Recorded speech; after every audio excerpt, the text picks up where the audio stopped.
Bienvenue.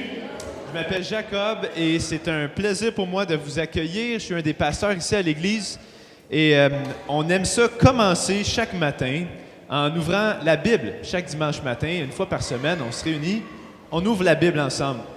Et la raison pour qu'on ouvre la Bible, c'est qu'on a trouvé que parmi toutes les paroles, les messages, les choses qu'on peut entendre dans le monde qui ont l'air tellement intelligents, il y a quelque chose de vraiment profond, riche, actuel, personnel dans la Bible pour nous. Alors, on est dans une série depuis quelque temps. Si vous vous joignez à nous, bien, vous n'avez peut-être pas pu suivre ça, mais on est dans la série de Qui suis-je? On parle de notre identité et puis comment notre identité fait vraiment une différence sur la façon qu'on agit et comment c'est possible de savoir qui je suis aux yeux de Dieu parce que Dieu nous a dit qui on est. Alors, quand on croit à ce que Dieu a dit, on est transformé, notre identité est transformée. Puis un des aspects qui est transformé, qu'on a parlé durant 2 dimanches déjà, c'est le mariage. C'est la relation de couple, homme-femme. Et on a exploré ça, puis on va terminer ce sujet-là ce matin. Et on a réalisé que l'apôtre Paul, donc celui qui est un des premiers ou le premier missionnaire qui a amené la bonne nouvelle de Jésus partout dans l'Empire romain, il confrontait vraiment la définition de son époque, la définition du mariage, de la famille, des relations employeur-employé. Et il propose ce qu'on pourrait appeler un code domestique, un ensemble des relations dans la famille, au milieu du travail. Mais comment est-ce que l'Évangile vient transformer ces relations-là? Et premièrement, on a vu que ce qui était tellement radical à l'époque, c'était qu'il était en train de dire que quand tu connais Jésus, tu réalises que l'autorité suprême de l'univers, Dieu, il est devenu un serviteur, il est devenu homme et il a été crucifié pour nos péchés. Il s'est vraiment rendu là un espace de service et ça confrontait la mentalité de l'époque qui disait que l'homme dans la famille a le pouvoir absolu sur sa femme, sur ses enfants, sur ses esclaves, sur ses employés. Et c'est lui qui doit faire régner son autorité. Et l'apôtre Paul, il vient renverser ça. Il dit, non, il dit, l'homme, il vient comme serviteur. Puis la femme aussi, il vient comme serviteur. Puis il change toute notre conception du mariage. Mais la semaine passée, on s'est posé quand même une question super importante. C'était de dire que ça a beau être radical, qu'est-ce que Paul présente, on se posait la question, est-ce qu'il reste quand même une différence de rôle entre l'homme et la femme? Ou est-ce que c'est absolument équivalent? Est-ce qu'il y a vraiment un rôle de chef qui reste à l'homme ou bien ça, c'était vraiment passé, puis là maintenant, tout est nouveau, c'est l'égalité, pas juste personnelle, mais l'égalité des rôles. On est donc fait un détour dans la Genèse, puis on est allé voir que c'est pas le péché, ou en fait, je vais le dire autrement, au tout départ, quand Dieu a créé l'homme et la femme, il a voulu qu'ils soient distincts, égaux, mais différents, qu'ils se complètent. Et une des façons un des codes qu'il a mis, ou un des designs qu'il a donné à l'homme et la femme, c'est que l'homme a un rôle de chef, la femme a un rôle d'aide. Et là, il a fallu qu'on se batte contre ça, parce qu'on réalise qu'à la base, on a de la difficulté avec ça. On a l'impression des fois que c'est une inégalité, mais quand on est allé dans la Genèse, on a vu que non, c'est pas une inégalité, c'est dans le design, c'est la façon que l'homme et la femme se complètent.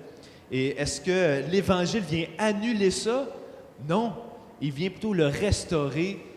C'est le péché, quand l'être humain s'est détourné de Dieu, qui est venu tout gâcher ça et qui a commencé une lutte de pouvoir entre l'homme et la femme.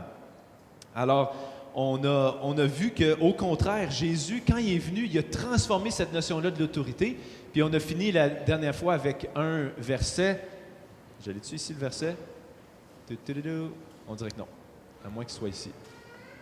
Oui, alors, on a vu que Jésus vient transformer notre idée d'autorité en disant que lui, Jésus, qui est de condition divine, le Dieu tout-puissant, tout pouvoir, il n'a pas regardé son égalité avec Dieu, son Père, comme un butin à préserver ou à garder pour lui, mais il s'est dépouillé lui-même en prenant une condition de serviteur. Et fast-forward quelques versets plus loin, c'est aussi pourquoi Dieu l'a élevé à la plus haute place et lui a donné le nom qui est au-dessus de tout nom. Donc le fait que Jésus soit devenu serviteur, plutôt que de le réduire, de l'écraser, ça l'a vraiment élevé.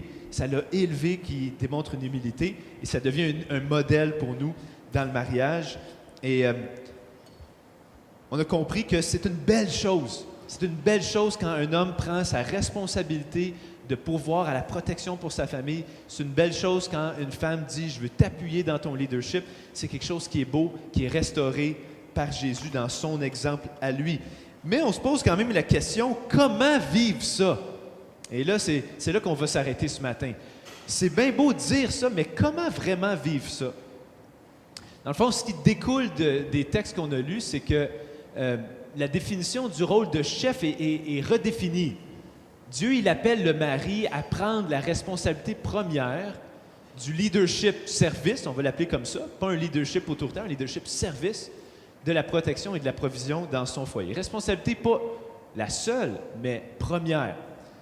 Et on pourrait dire, définition de la soumission, Dieu appelle l'épouse à honorer et affirmer le leadership de son mari, leadership service encore, tout en l'aidant au meilleur de ses dons et habiletés. Donc, pas abdiquer, dire moi je fais rien, je vais juste écouter, mais j'amène tout ce que j'ai. Mais ça veut dire quoi concrètement? Un des livres que j'ai beaucoup aimé, qui m'a beaucoup éclairé sur le comment, c'est un livre de Timothy Keller, The Meaning of Marriage. En français, c'est le mariage. Et je vous le recommande chaleureusement, la lecture de ce livre-là. Et elle explique, c'est un fond, ils l'ont écrit ensemble. Et elle, Cathy, elle explique qu'elle dit, il y a tout un chapitre où est-ce qu'elle parle de ça, puis elle dit, moi, en grandissant, elle dit, j'ai grandi, elle doit avoir 60 ans aujourd'hui, donc elle a grandi dans les années 50. Elle dit, moi, j'ai jamais, de toute mon enfance, pensé qu'un gars était supérieur à une fille. Elle dit, de un, ma mère était plus éduquée, elle avait une éducation au collège, ce qui était quand même exceptionnel. Puis elle dit, j'avais toutes les mêmes options que mes frères. Elle dit, j'ai jamais pensé que j'étais inférieur parce que j'étais une fille. Non, pour moi, c'était égal. Mais elle dit, en grandissant, puis en étudiant la Bible, le mot soumission m'a quand même beaucoup heurté. Elle dit, j'étais dans une époque où est-ce que le féminisme était en plein essor, puis l'idée que la femme soit soumise à son mari, elle dit, moi, je me grattais les cheveux. Elle dit, je comprenais pas ça. Surtout que dans ma famille, c'était ma mère qui était bien plus dominante. Et dans la famille de mon mari, Tim, c'était la même chose. Donc, le modèle qu'on avait eu, c'était un père plus effacé, une mère qui était vraiment plus dominante, qui prenait la direction, qui donnait la direction. Donc, comment vivre ça exactement? Elle dit, je savais pas trop. Puis elle dit, en avançant, ben, on a commencé à mettre des principes ensemble, puis on a vécu d'une façon plus simple. On a réussi à apprendre comment vivre ça en suivant 4 principes. Puis dans le fond, les 4 principes qu'elle nous donne dans ce livre-là, ben, c'est un peu la structure de mon message ce matin. Mais avant d'aller dans ces principes-là, on va relire le texte, parce qu'il y en a peut-être qui n'étaient pas là les dernières semaines. Le texte, vraiment, d'où on prend toutes ces idées-là que je viens de vous mentionner, c'est dans Éphésiens, chapitre 5.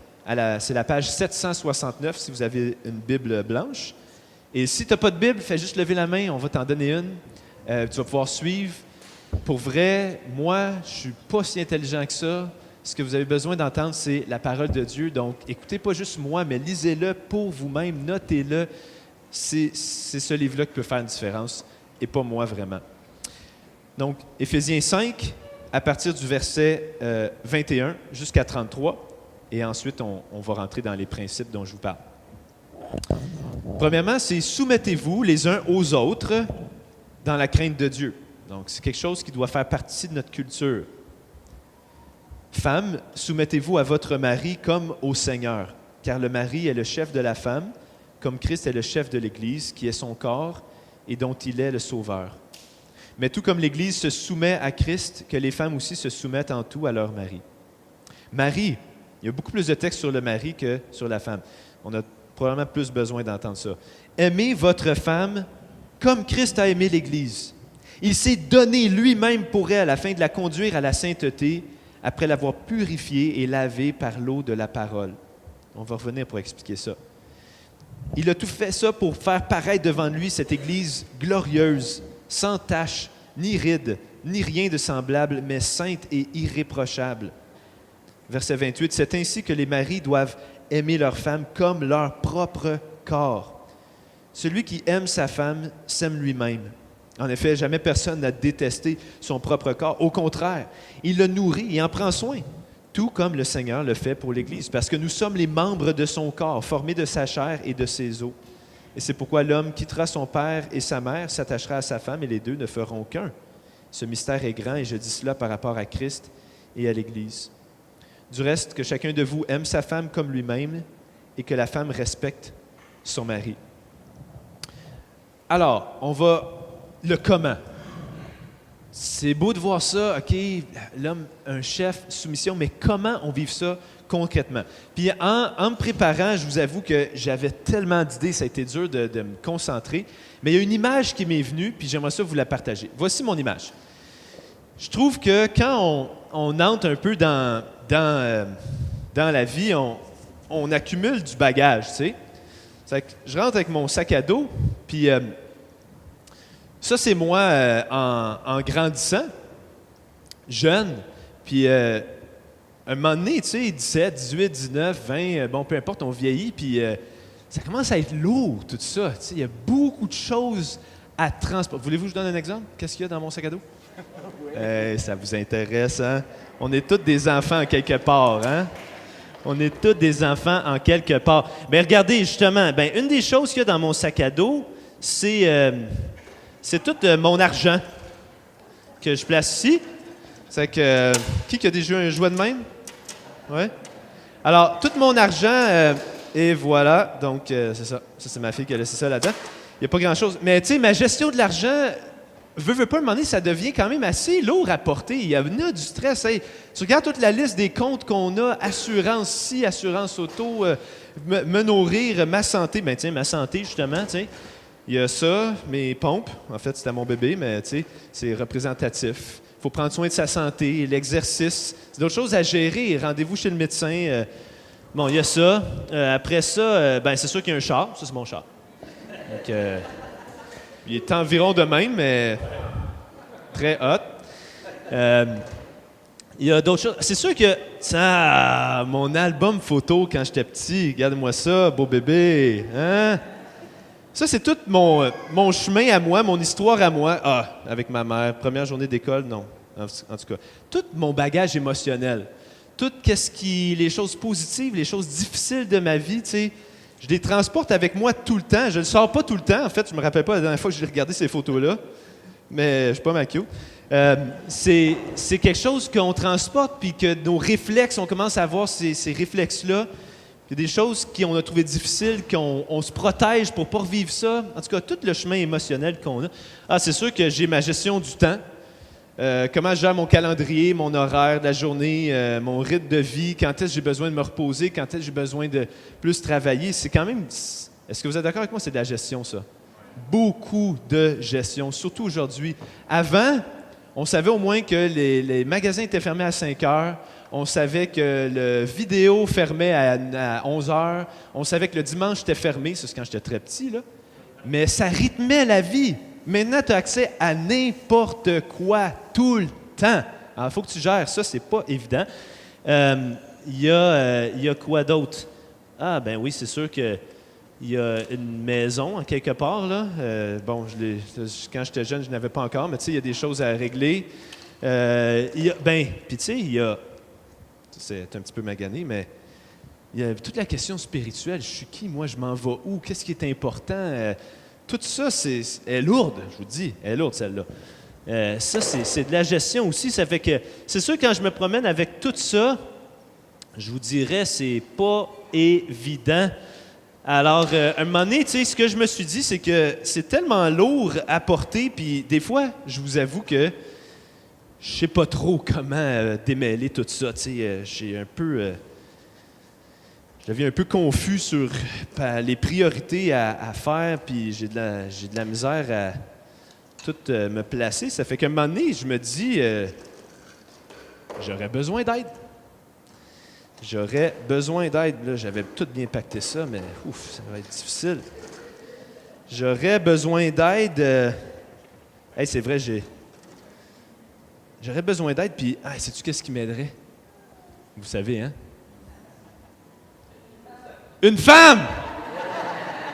Ça l'aiderait à porter toutes ces affaires-là, parce que là, en plus, si tu veux mettre des enfants là-dedans, oublie ça, là.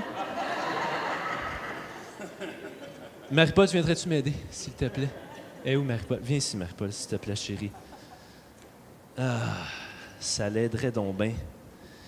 Si... Ah, merci. Merci. C'est vraiment lourd. Peux-tu m'aider? Oui. Ah, merci, Marie-Paul. Ça fait...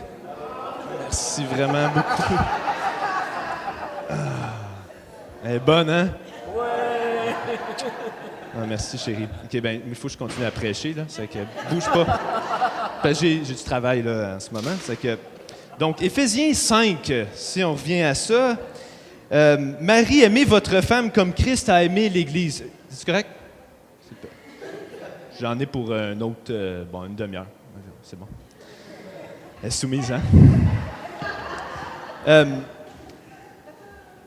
Pour faire paraître devant lui cette Église... C'est-tu lourd? C'est-tu correct? Ça va aller? Ouais. Est-ce que tu sens des fois que dans notre vie, c'est un peu ça qui se passe? Merci. Je vais te donner ton... Des fois, c'est ça qui se passe, hein? Des fois, le poids, en tant qu'homme, on veut de l'aide, mais tous les soucis... On peut-tu l'applaudir? Elle est merveilleuse.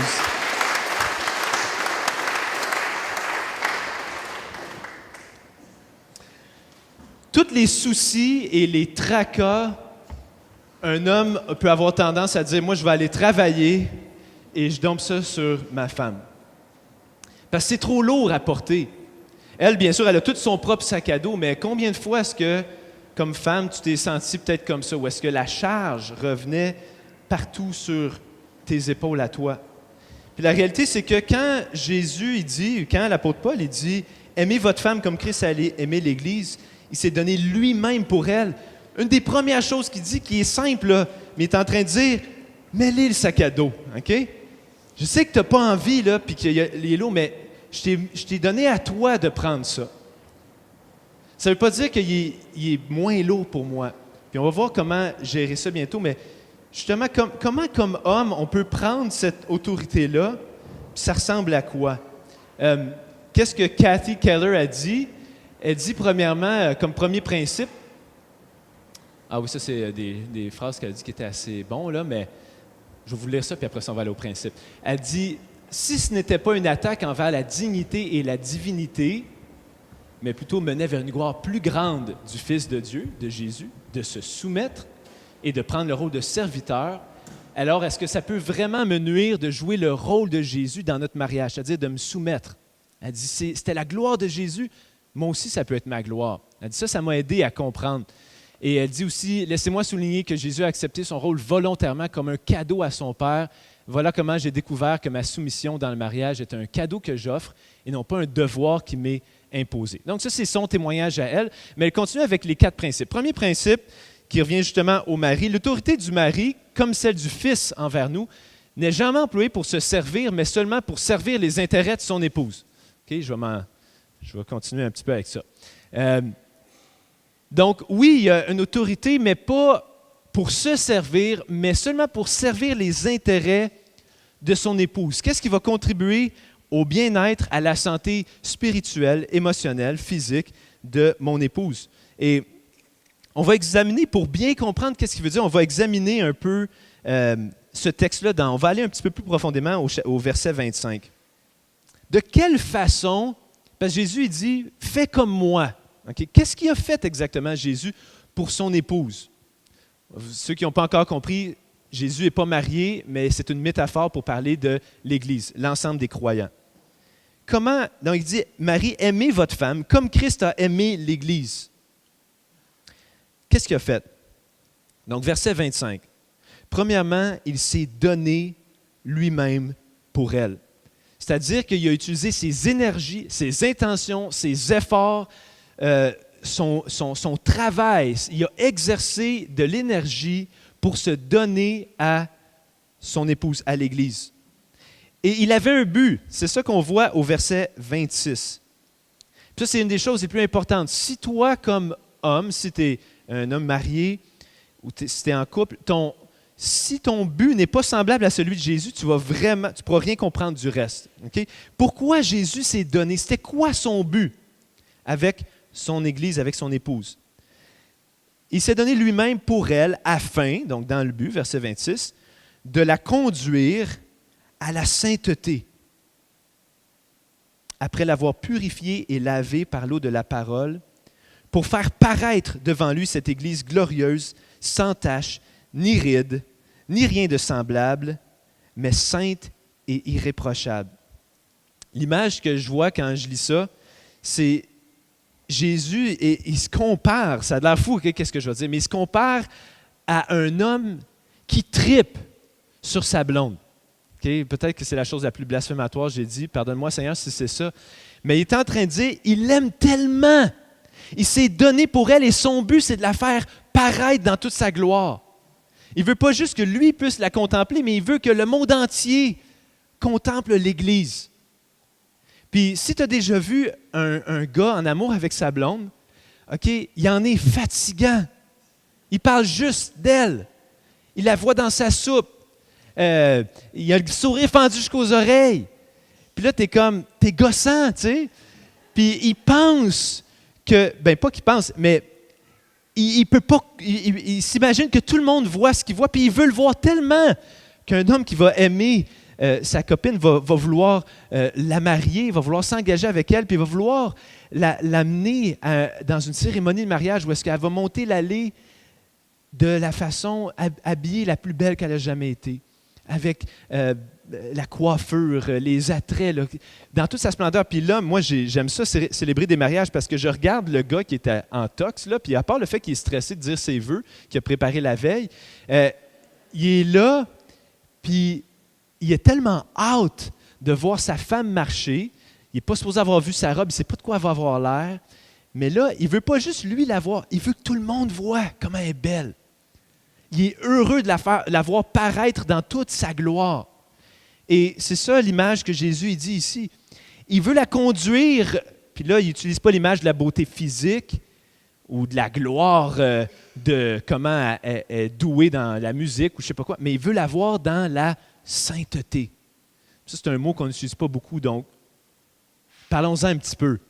Il veut voir son épouse, l'Église, dans la sainteté. Il veut voir une épouse qui aime Dieu de tout son cœur. La sainteté, qu'est-ce que ça veut dire? À la base, ça veut dire séparé ou mis à part, spécial, réservé à un but spécial. Puis la sainteté veut simplement dire réservé pour Dieu. Mis à part pour Dieu. Pas mis à part dans le sens exclu, mais donné à Dieu. Dans le fond, tout le chapitre 4, le chapitre 5, Paul il explique c'est quoi une vie sainte. Tu sais, il va dire, par exemple, dans le chapitre 4, au verset 20, même je vais commencer au verset 17, il dit « Voici donc ce que j'affirme, ce que j'affirme dans le Seigneur, vous ne devez plus vous conduire comme les non-croyants, qui se laissent guider par la sottise de leurs pensées. Ils sont étrangers à la vie de Dieu. » Mais au verset 20, il dit « Mais vous, ce n'est pas ainsi que vous avez appris à connaître Christ. Si du moins c'est lui que vous avez écouté, et si c'est en lui que vous avez été enseigné, conformément à la vérité qui est en Jésus, on vous a enseigné à vous débarrasser du vieil homme, qui correspond à votre ancienne manière de vivre, et se détruit sous l'effet de ses désirs trompeurs, et à vous laisser renouveler par l'Esprit dans votre intelligence, à vous revêtir de l'homme nouveau. » Donc, c'est quoi la sainteté? C'est le nouvel homme, c'est une nouvelle nature qui ne vit pas selon ses désirs trompeurs, mais qui vit selon qu'est-ce que Dieu dit. Et là, après ça, je ne défilerai pas toute la lecture, mais il donne plein de choses concrètes. Il dit, la sainteté, ça veut dire que tu dis la vérité maintenant, plus de secret, plus de mensonges, plus d'hypocrisie. Il dit, tu vas travailler maintenant, tu vas utiliser tes ressources, ton énergie pour servir, pour prendre soin de tes besoins, pour être généreux à d'autres. Il dit, il n'y a plus d'immoralité sexuelle. Il dit, tu ne vas pas juste suivre tes désirs, là, tu vas les contenir dans le mariage, tu vas te prendre plaisir dans le mariage. Et il va parler de tes paroles. Il dit, il n'y a plus de calomnie, plus de parler dans le dos, plus d'amertume, Il dit, là, tu es saint maintenant. Alors, tu peux commencer à appeler ta femme Sainte Marie-Paul. Ou, bien ça, c'est la mienne, là. Ou Saint-Jacob. C'est ça que Dieu dit. Nous, au Québec, on a eu tendance, c'est avec tous les villages des saints, ça c'est des saints, c'est quelqu'un d'absolument exceptionnel. Mais Dieu il dit, non, une fois que tu es à moi, vis comme je t'ai montré, et là, c'est la sainteté. Et pourquoi donc Jésus s'est donné, même jusqu'à mourir à la croix, c'est qu'il voit, puis il voit ce jour-là où est-ce que son épouse, l'Église, va paraître dans toute sa sainteté. Il y a d'autres termes qu'il utilise ici, il dit pur, irréprochable. Il veut la voir d'une façon qu'il n'y a personne qui peut lui reprocher rien. Tu sais, une journée de mariage, là, c'est une journée spéciale. C'est bien la pire chose qui pourrait arriver que durant la cérémonie, la femme, elle avance dans sa robe blanche, synonyme de pureté, elle s'en va vers son mari. Quelqu'un se lève, puis qui commence à l'accuser. « Ah, espèce de ci, de ça! » Puis on veut pas ça, là. On veut un moment de pureté. Et c'est ça que Jésus dit. Moi, je fais tout pour qu'un jour, mon Église... Wow! Ah, c'est de Georges, mais il t'a envoyé toi. Merci, Georges. Wow! Ah, ça fait vraiment du bien. Je suis désolé, hein, c'était la meilleure, puis c'est moi qui l'ai eu, donc je suis désolé pour tous les autres gars. Je l'aime tellement. Et donc, son but, c'est la sainteté. Maintenant, le problème pour ça, est-ce que toi et moi, on pourrait dire, non, moi, je suis vraiment guidé par la vérité, toujours par l'amour. C'est pas l'égoïsme, c'est vraiment, je veux que les autres puissent fleurir. Ouais, non, pas tout à fait. Puis c'est pour ça qu'il dit le problème. Il nous inclut le problème quand il dit, il veut la conduire à la sainteté, mais le problème, c'est quoi? Il faut qu'il le purifie et la lave. Après l'avoir purifié et lavé par l'eau de la parole, pour faire paraître devant lui cette Église glorieuse, sans tache, ni ride, ni rien de semblable. Alors, qu'est-ce qui se passe? C'est qu'il dit, moi, Jésus voit l'Église. Tous ceux...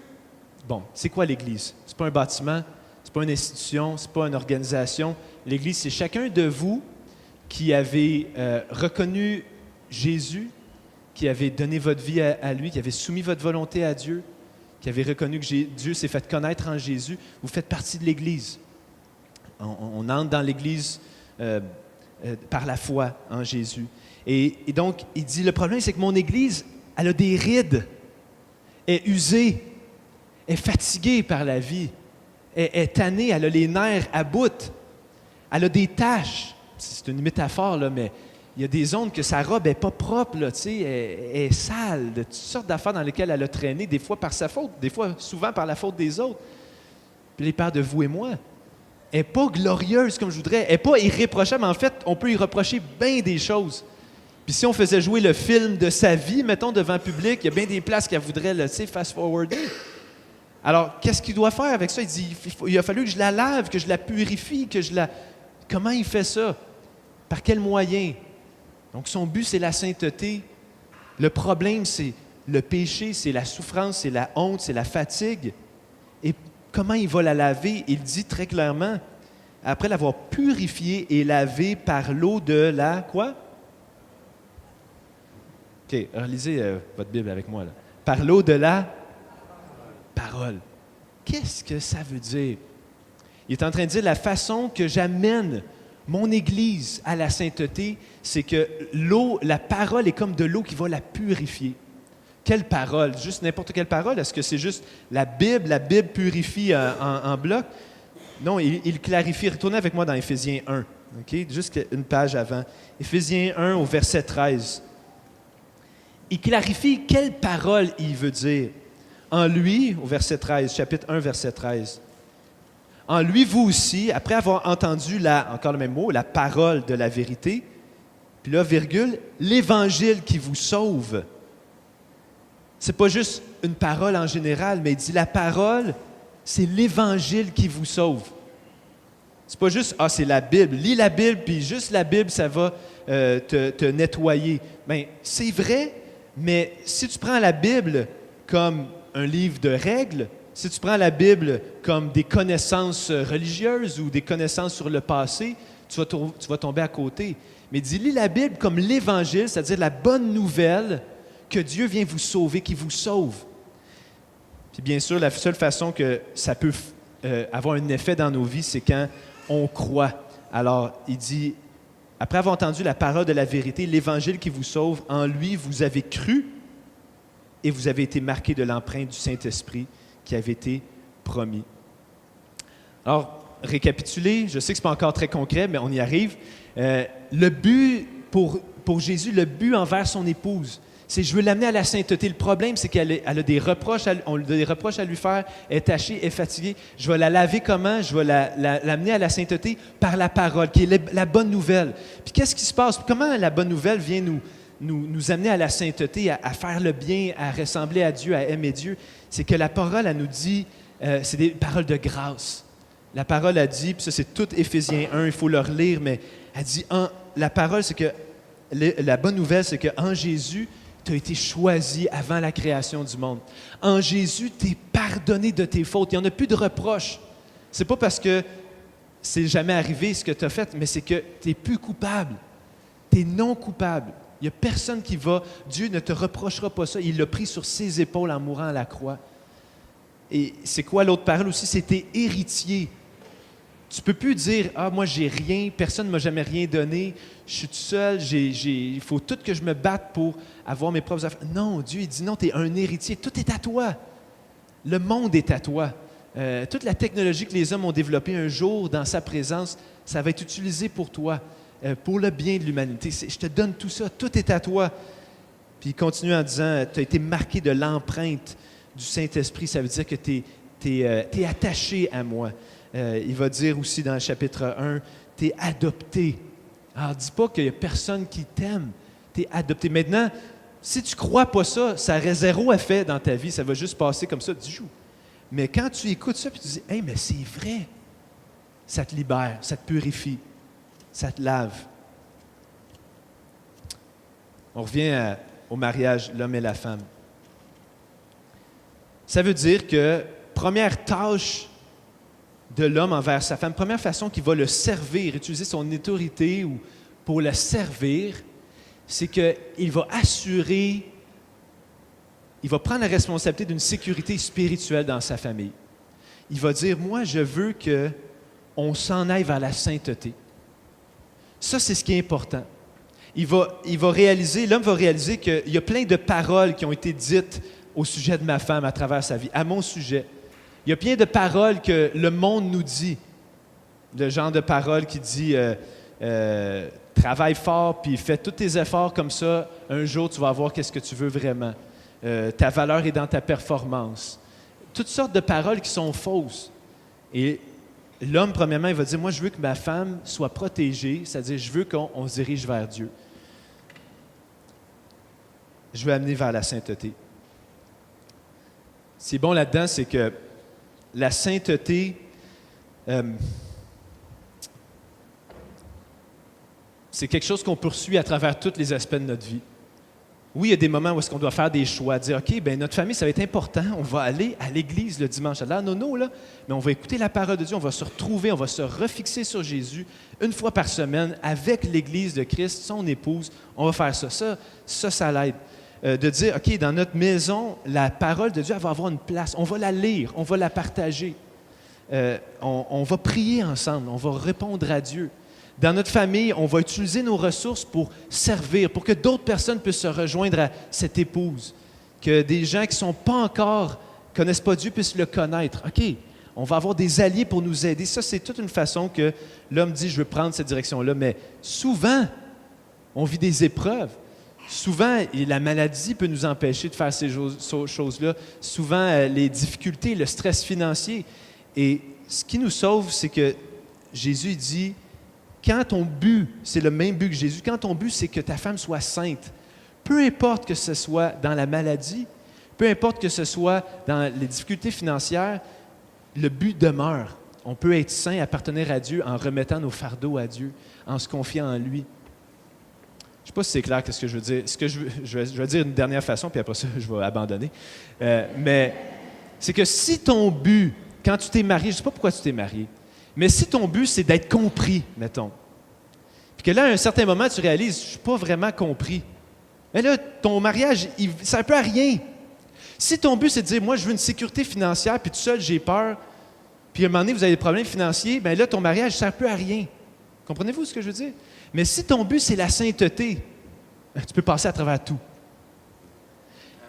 Puis aussi une autre chose, je veux dire, puis je sais qu'il y en a que ça va être plus personnel de dire ça comme ça, mais c'est triste, mais pourquoi tu vas t'attacher, si tu n'es pas encore engagé, marié, là, pourquoi tu vas t'attacher avec une femme ou avec un homme qui n'a pas ce but-là? Tu te donnes tellement du trouble. Il va falloir que c'est sûr que vous avez sûrement des buts en commun, mais tu ne pourras pas suivre ce que Dieu a comme plan pour la sainteté, pour le mariage. Alors, première chose qu'on voit ici, c'est que la façon que l'homme prend autorité, c'est comme un serviteur pour dire, OK, je veux que notre famille, on se dirige vers Dieu. Sécurité spirituelle.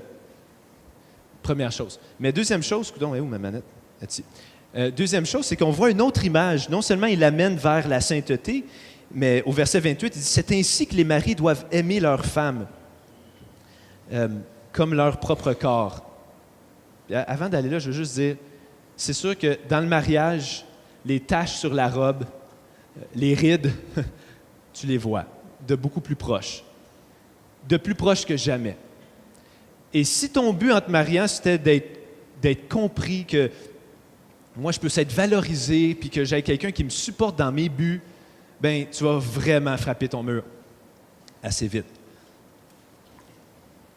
Mais si ton but, c'est la sainteté, tu vas voir les taches, les rides, où est-ce que ma femme, c'est l'anxiété qui prend le dessus, où est-ce que ma femme, c'est l'égoïsme qui prend le dessus, où est-ce que mon mari, c'est sa gloire personnelle dans sa carrière qui prend le dessus, ou c'est son égoïsme. Au lieu de voir ça comme « Hey, c'était pas le deal, t'es supposé m'aimer, t'es supposé être fin avec moi », tu vas dire « Ah, c'est ça, Jésus m'avait prévenu, c'est ça. Le but, c'est de l'aider à aller vers la sainteté. OK, il faut que je prie pour elle. Je vais lui pardonner. Je vais user de grâce, je vais l'aider.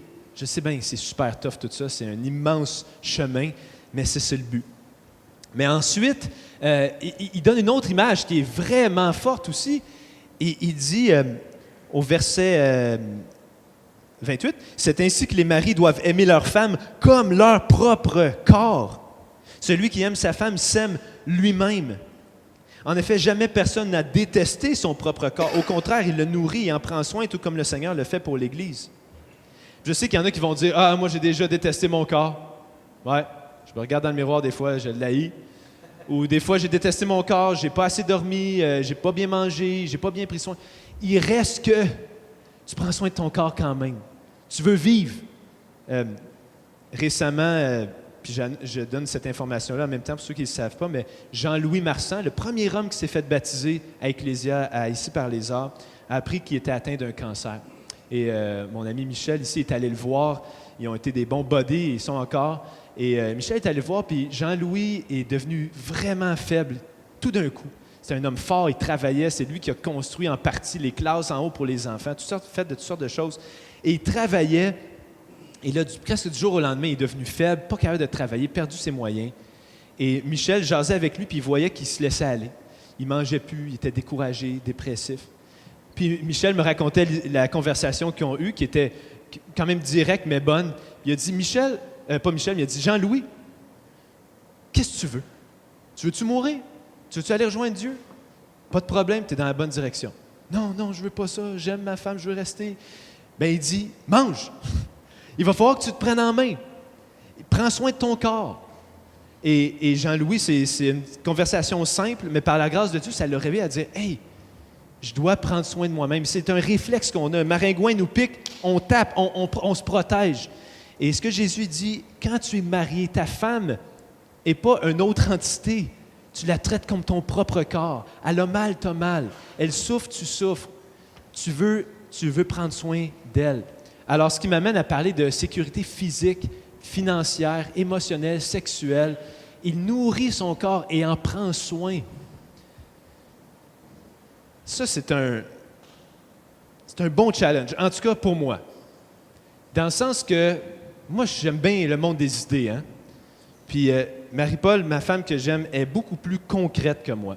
C'est quand je m'en vais en voyage pour quelque chose, c'est elle qui me dit, t'as-tu ton déodorant, t'as-tu tes sous-vêtements, t'as-tu tes... Faut tout qu'elle me rappelle. Moi, je suis un peu dans ma tête. Alors, quand je me suis marié, je réalisais pas tout ce bagage-là, tu sais, la maison, les finances, OK, la santé émotionnelle. Comment aider ma femme à grandir? Comment moi je dois grandir? Wow, c'est vraiment trop gros pour moi. Et puis là, ce que j'ai dû faire, c'est de dire, j'ai besoin d'aide.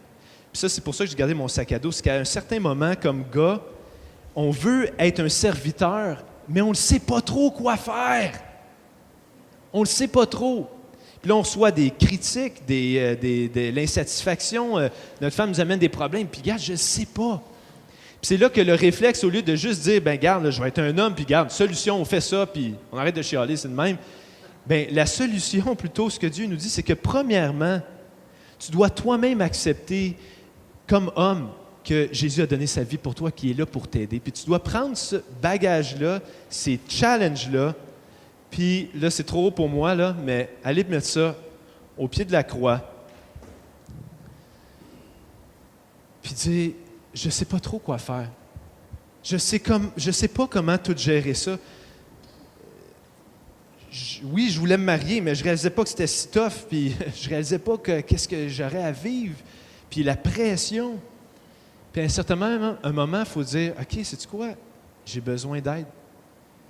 Je sais que ce n'est pas Jésus lui-même qui va venir poser mon thermostat de tantôt, là, OK? Mais, voici ce que Jésus va faire pour moi. Il va me rassurer que ma valeur, je la trouve en lui, et non dans ma performance comme mari. Il va me rassurer aussi en me donnant de la sagesse, comment gérer mon temps. Il va me donner l'énergie pour faire ce qui est difficile, même quand je suis fatigué. Il va me donner ce que j'ai vraiment besoin pour être un serviteur. Et là, je vais le poser, mon thermostat. Il faut que je le pose, d'ailleurs. Mais ça, c'est la prochaine chose, la première chose. Le mari va utiliser son autorité pour servir les intérêts de son épouse. Et au moment où est-ce que c'est trop pour lui, il va remettre ça au Seigneur, il va prier et il va chercher la sagesse, le discernement pour savoir quelle étape. Ah là là là là. Une épouse ne devrait jamais se plier en silence, mais doit, il manque un mot, utiliser toutes ses ressources pour arriver à une ou à des bonnes décisions dans la famille. Est-ce que la soumission veut dire, bon, qu'est-ce que tu veux que je fasse, je vais le faire? Non, la soumission, c'est jamais se plier en silence, se résigner, c'est utiliser toutes les ressources, toutes mettre sur la table pour dire, OK, qu'est-ce qu'on fait avec ça? On se chicane tout le temps. Qu'est-ce qu'on va faire avec ça? J'ai des suggestions. On a de la misère financièrement. OK, qu'est-ce qu'on pourrait faire? Voici mes habiletés. Voici, on va chercher de l'aide. L'épouse amène sa soumission, pas en se pliant en silence, mais en amenant toutes ses ressources. Et c'est une des choses que Kathy Keller dit. Elle dit un homme et une femme vont devoir beaucoup discuter pour arriver à des solutions, surtout si l'homme, son but, c'est de servir sa femme. Si sa femme, elle veut se soumettre à son mari, elle dit, il va rarement avoir des combats de coq comme ça. Ça va être plutôt, OK, comment? Puis il dit, des fois, le mari va réaliser, ouais, il va falloir que je reconnaisse que, wow, ma femme est bien plus intelligente là-dedans que moi, bien plus de bonnes idées. Puis merci, chérie, d'apporter toute cette aide-là. On avance ensemble. Jamais se plier en silence. Moi, je suis nous, on est dans une phase très intense de notre vie. 4 enfants, un chien, toutes sortes d'affaires, une maison, des autos. Puis, à un certain moment, Marie-Paul et moi, on a réalisé 2 choses. On a réalisé, émotionnellement, là, on est vraiment immature. On boude, on se pogne pour des affaires. On a donc de la difficulté à s'entendre, avoir juste des conversations sensées. Alors, à un certain moment, on a besoin d'aide. On est allé faire une thérapie avec Cœur à cœur. Plusieurs d'entre vous l'avons fait. Ça nous a aidé à comprendre qu'est-ce qui se passait. C'est quoi les paroles fausses qu'on avait crues, qui nous orientaient. Ça nous a remis notre but. On est allé faire une vie renouvelée, le programme des 12 étapes pour comprendre. À un certain moment aussi, on se disait, on se parle, mais on n'arrive jamais à... On se parle n'importe quand dans l'action. Moi, des fois, j'étais couché à 9h30, 10h. En fait, hier soir, j'étais couché à 10h30. Ça, c'est un exemple réel. Et je m'endormais. Et là, Marie-Paul, tout d'un coup, a dit, « Hey, on a-tu payé telle personne pour telle... On a-tu envoyé le paiement? »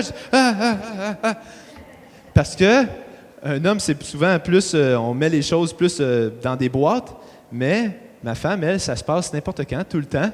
Puis là, quand elle a besoin de me dire quelque chose, elle me le dit. C'est correct. Merci, chérie, de me le rappeler. Puis finalement, je l'avais faite. Mais le point, c'est qu'à un certain moment, on s'est dit, OK, on a besoin de notre propre staff meeting. OK? Je suis désolé, là. Mais maintenant, chez les Mathieu, tous les lundis soirs, à 8 heures, quand les enfants sont au lit, c'est notre staff meeting. On aborde des points. Puis durant la semaine, ça nous permet de dire, aïe, oui, il faut vraiment parler de ça. On va en parler lundi soir au staff meeting. On va avoir le temps de s'en parler. On prie ensemble, on remet ça à Dieu. On parle des finances, de la maison, des enfants, puis de nous deux, qu'est-ce qui se passe. Mais ça nous aide vraiment beaucoup. Il aurait vraiment fallu que je cache ça beaucoup plus avant. 2 derniers principes qui sont peut-être encore plus concrets, mais importants à dire. Une épouse ne doit pas donner à son mari une obéissance inconditionnelle. L'obéissance inconditionnelle est à Dieu seulement. Okay? Ça, il faut que ça soit clair, là. Parce qu'il y en a ici qui ont probablement des questions genre « Quoi faire quand ton mari est un trou de cul? » On fait quoi? Ça, c'est concret. Et c'est pas vrai que la Bible dit « Tu te plies, tu fais tout. » Non. Des fois, il y a des moments où est-ce que s'il y a de la violence physique, s'il y a de l'abus de substances, peu importe, il y a des moments où est-ce que la chose la plus aidante qu'une femme va faire pour se soumettre à son mari, c'est d'appeler la police pour dire « Il faut que ça l'arrête. » Alors, la soumission n'est jamais une obéissance inconditionnelle. Jamais. Et pour terminer, la décision finale par l'homme. Parce que c'est ça la question. On se dit, oui, mais si le mari veut se servir les intérêts de son épouse, si la femme a dit, mais moi, je veux, chérie, que tu mènes, puis je veux que tu prennes ton rôle de décideur, ou peu importe, pas de décideur, mais d'autorité. Si on se plie tout le temps l'un à l'autre, quand est-ce qu'il y a vraiment quelqu'un à un moment donné qui tranche? Puis ce que Kathy Keller a dit, qu'eux, ils ont mis en pratique, moi je trouve ça intelligent, elle dit la décision finale par l'homme. Mettons-le, parce qu'on a juste 2 votes, hein, dans un couple, c'est 2 votes. C'est quand tu arrives à vote différent, est-ce qu'il y a un moment où est-ce que l'homme il dit, écoute, pour le bien, je pense qu'on va faire ça. Mais elle dit, le seul moment, c'est quand la décision est prise dans le but de servir son épouse et sa famille, quand il y aurait un danger, vraiment, puis l'homme est convaincu qu'il y aurait un danger pour sa femme, pour sa famille. C'est le seul moment. Moi, je peux vous dire qu'entre Marie-Paul et moi, je me souviens même pas. C'est rare les fois qu'il a fallu que je dise « OK, ben, je vais prendre une décision parce qu'on n'arrivait pas à s'entendre. » Généralement, on finit par s'entendre. Mais elle donne un exemple, puis je finis avec ça. Les musiciens, vous pouvez monter. Elle donne un exemple plus concret, j'espère. Elle dit « En 1980, mon mari et moi, on habitait à Philadelphie. Il était professeur à l'université. L'université, il enseignait la Bible. Puis elle dit, il y a quelqu'un de New York qui nous a invités, qui a invité mon mari, Tim, à devenir implanter une église à Manhattan, à New York. Puis quand c'est venu sur la table cette idée-là, moi, elle dit, je voulais à rien savoir. C'est une femme avec une personnalité forte. Elle dit, je voulais rien savoir. J'ai grandi en campagne, dans des petites villes, mais New York, c'est dangereux. J'ai des jeunes enfants. Elle dit, tous ceux que je connaissais qui avaient vécu à New York, ils nous disaient, faites pas ça, c'est gros, c'est vraiment un grand défi, vous n'avez jamais vécu en ville. Elle dit, moi, j'avais vraiment beaucoup de doutes que c'était sage, mais elle dit, je voyais que Tim, mon mari, il commençait il disait, ça serait peut-être une bonne chose, puis il avait envie de dire oui, ça fait on avait des discussions assez sérieuses, chaudes. Et finalement, un moment donné, Tim a regardé Kathy, puis il a dit, ben écoute, si tu veux pas, on n'ira pas. C'est mieux peut-être qu'on n'y aille pas. Puis là, elle dit, voici comment j'ai réagi. Elle dit, il n'y en est pas question.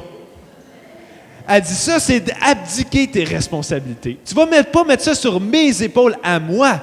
Elle dit, là, je m'excuse, là, mais tu vas prendre tes responsabilités d'homme, puis tu vas aller devant Dieu, puis tu vas fighter, tu vas te battre pour savoir, est-ce que vraiment tu crois que c'est la meilleure chose pour nous, que Dieu nous appelle là? Elle dit, je veux que tu aies une conviction. Puis elle dit, moi, je vais aller me battre en prière aussi pour venir devant Dieu et dire, est-ce que, Seigneur, aide-moi à me soumettre volontairement? Je veux vraiment jouer mon rôle. Elle dit, on va se battre avec Dieu, puis reviens-moi avec qu'est-ce que tu penses vraiment. Mais elle dit, tu ne remets pas ça sur mes épaules. Et j'ai donc trouvé que c'est une belle image d'une femme qui dit, ce rôle-là, je veux le prendre au sérieux. Et ça ne veut pas dire que je me plie en silence. Je vais prendre toute mon énergie, ma personnalité, mes idées, mes ressources pour qu'on arrive à des bonnes décisions. Puis elle finit son livre en disant, pourquoi au juste c'est le Fils de Dieu qui est venu mourir à la croix pour nous? Pourquoi c'est pas le Père? C'est-tu parce que le Fils il était moins il était plus soumis, dans le sens il était moins capable de décider. Le père ne voulait pas trop se mêler. Elle dit, traditionnellement, dans des sociétés traditionnelles, souvent, on a dit que la femme se soumettait parce qu'elle était moins décideur, plus émotionnelle que l'homme. Elle dit, c'est pas ça que la Bible dit. Pourquoi le fils est allé à la croix et s'est soumis à son père? Mais elle dit, on n'a pas d'explication. Le fils est allé volontairement, c'était son rôle, il l'a joué. Puis elle dit, moi, je n'ai pas nécessairement d'explication pourquoi la femme est soumise, pourquoi l'homme est le chef. Elle dit, c'est pas quelque chose en moi qui fait que j'ai plus besoin, que je suis moins capable de... Non, elle dit souvent même, j'ai plus d'idées. Mais elle dit, je veux jouer mon rôle. Et ça amène la beauté, ça pointe vers la beauté de l'Évangile, le fait que Dieu, il s'est soumis pour nous sauver, afin de nous amener de paraître dans la gloire sans tache ni ride. On va prier ensemble. Seigneur Jésus, vraiment, merci à toi. Tu es vraiment tu es l'amoureux exemplaire, Jésus. Nos romances à nous sont très pâles en comparaison à ta détermination à nous aimer et à vouloir nous faire resplendir dans notre véritable identité à tes yeux. Merci pour ça, Jésus. Seigneur, je te demande pour tous les gars ici. Ah, Seigneur, je te demande que les hommes mariés puissent... je te demande qu'on ait un moment de repentance. Pardonne-nous, Seigneur, d'avoir abdiqué. Pardonne-nous pour le chaos qu'on tolère dans nos vies, les secrets. Aide-nous à demander de l'aide. Aide-nous, Seigneur, à prendre au sérieux notre rôle. Je te demande pour les épouses. Je te demande qu'elles aussi puissent se confier en toi, premièrement. Je te demande d'enlever un esprit de contrôle ou de revendication. Je te demande que les femmes puissent vraiment se tourner vers toi puis chercher à jouer le rôle que tu leur donnes, Seigneur. S'il te plaît, Jésus. Seigneur, moi, je veux dire, j'ai besoin d'aide. Tu sais que souvent, je n'ai pas été un bon leader pour ma femme, puis souvent, j'ai laissé tout le fardeau. J'ai besoin d'aide, Seigneur, s'il te plaît. Et je te demande, en dernier, Jésus, je te prie pour tous ceux ici qui ne sont pas présentement dans une relation de mariage. Je te demande qu'ils puissent trouver une joie indéfectible dans ton amour.